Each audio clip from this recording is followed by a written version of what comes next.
Musterxmedia presents a tribute to men that hate their jobs, Series 2, Episode 19, Self-Entitled Fools. So today, I had yet again another boring day. This pandemic is just killing everything off.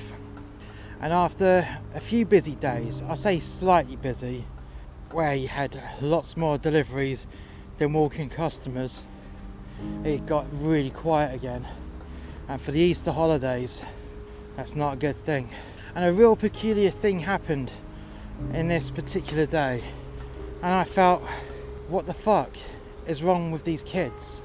Seriously, these kids need to go back to school because they are just born stupid, or they have never been taught right from wrong, and they're just so self-entitled.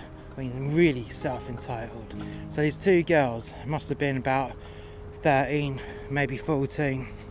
They queued up for about 10 minutes to get in the restaurant, and they placed their order on the screens as per normal, paid for it as per normal, and then they left.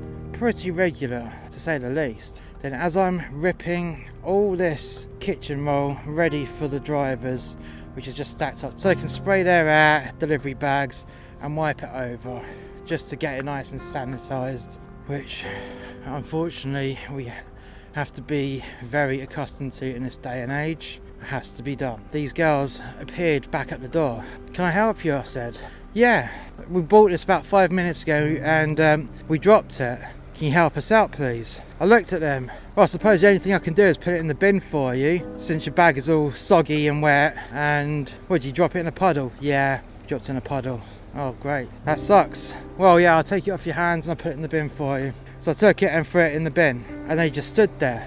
Okay, I thought I'd leave them there to just stand there, see what's going on. I had nothing else to do other than to resume ripping the paper towel ready for the drivers. So I carried on, and as I was about to start a new roll, one of the girls came up to me again and said, "So what are you going to do to help me?" "Help you with what?" I said.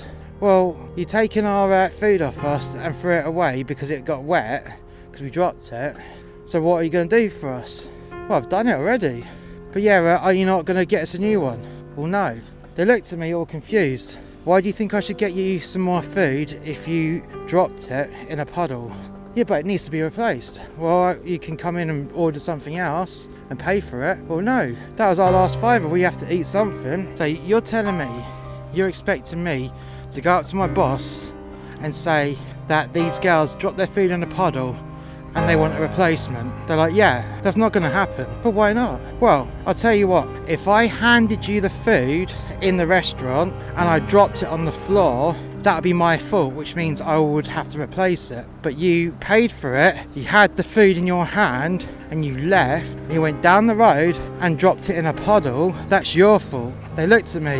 "What school do you go to?" "Oh, we go to the comprehensive down the road." And I said to these girls, "Look, I know you haven't been to school for the best part of a year, but surely the teachers there, whilst you were at school, would have taught you right from wrong, what you can and cannot do. And what you cannot do at the moment is to insist that I get you a free meal because you dropped your meal in a puddle. That's not right. That's not my fault. That's not the company who I work for fault. And if it was our fault, we would be glad to replace it. But you dropped it. You have to stop being self-entitled." "So what's our school have to do with this?" "Did you not hear me?" I said, "Your school have failed to educate you the simple concept of right from wrong, fault and no fault, and yet you failed. In fact, that school has failed you, which means I do not want my kid to go to the school that you go to, because either they failed or your parents failed. Now, I'd like to believe that your parents did not fail you, because if your parents failed you, that's really bad. And I'd like to think that you got failed by the teachers. Now, you can come in, you can buy something else, but that's it. That's all I can do for you. Or you can leave. It's up to you." And they left. I never saw them again.